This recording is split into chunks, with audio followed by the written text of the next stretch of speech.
Digital cable TV broadband സേവനദാതാക്കളായ Kerala Vision ഗ്രൂപ്പിന്റെ വാർഷിക വിറ്റുവരവ് 1000 കോടി രൂപ പിന്നിട്ടതിൽ അനുമോദന സമ്മേളനം ഒരുക്കി.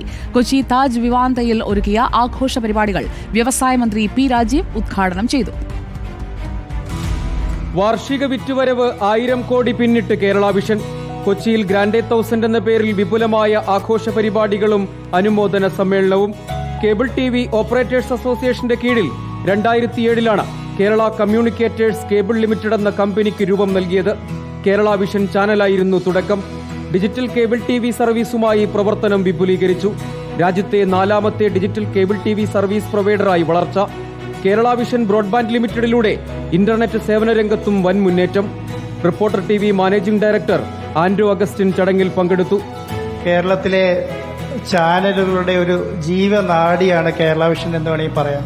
ഒരു സഹകരണ പ്രസ്ഥാനം പോലെ ഒരു Kerala vision cable operator association ഇതുപോലൊരു സംവിധാനം നടത്തി 1000 കോടി രൂപയിൽ എത്തിത്തീർക്കുക എന്ന് പറയുന്നത് അത്ര ചെറിയ കാര്യമായിട്ട് ഞാൻ കാണുന്നേയില്ല.